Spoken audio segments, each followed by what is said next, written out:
গানও শোনে, কোরআনও শোনে, নাটকও দেখে, ওয়াজও দেখে, পর্দায়ও চলে, বেপর্দায়ও চলে। বিয়ের সময় বেপর্দা যায়, জানাজার বাড়িতে গেলে তখন পর্দা করে যায়। মানে দুই দিকেই আছে। এটা সাহসী মুসলিম না, এটা মুনাফিক চরিত্রের মুসলমান। ইমানদার চরিত্রের মুমিন, তার মধ্যে একটা স্বকীয়তা থাকবে, বীরত্ব থাকবে। লোকে কি বলবে, বয়স এখনো হয় নাই, এই জন্য এখনো মুখে দাড়ি উঠে নাই। ওনার বয়স 35 পার হয়ে গেছে। আল্লাহ দাড়ি দিয়েছিল 16 বছরে, ওনার 35এও দাড়ি হয় নাই, এখন উনি মহিলার চরিত্রে আছে। এটা কি ভালো মুসলমান নাকি? অন্তরের সাথে তার কোনো পরীক্ষা নেই। কয় আমার দাড়ি সাদা হয়ে গেছে, বয়স কম, এই বয়সে দাড়ি রাখলে মানুষে কি বলবে? আরে মানুষে কি বলবে? ওটা তো মানুষ না।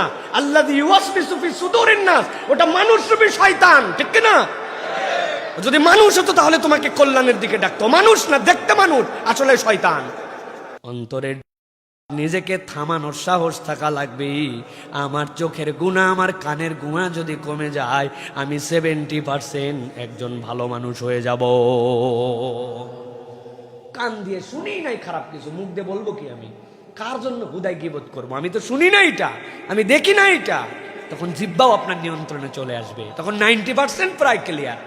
বাকি আত্মজৈবিক যে চাহিদা, যৌন চাহিদা, এটা নিয়ন্ত্রণ আপনি 100% মুসলমান। আমাদের যত সালাফরা ছিলেন, আমাদের যত সাহাবাই কেরাম ছিলেন, তাবেঈ ছিলেন, তাদের যোগ্যতাই ছিল এই 4টা জায়গায়: চোখ, কান, জিহ্বা, লজ্জাস্থান। 4টা হেফাজত করছেন।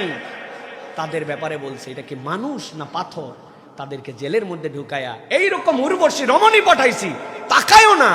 নিয়ন্ত্রণটা কোথায়? এই 4টার নিয়ন্ত্রণে অন্তর এমন শক্তিশালী হয়েছে, ওই অন্তর তার কথাই চলে, আর আল্লাহ তাকে সহযোগিতা করে। অতএব সেখানে শয়তানের ক্রিয়াশীল হওয়ার সুযোগ।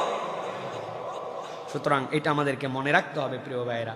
এই জন্য তিরমিজির হাদিসের মধ্যে আসছে, আল মুজাহিদু মান জাহাদা নাফসাহু ফি তাআতিল্লাহ। মুজাহিদ তো সে যে আল্লাহর নির্দেশ মানার জন্য নিজের অন্তরের সাথে জিহাদ করে।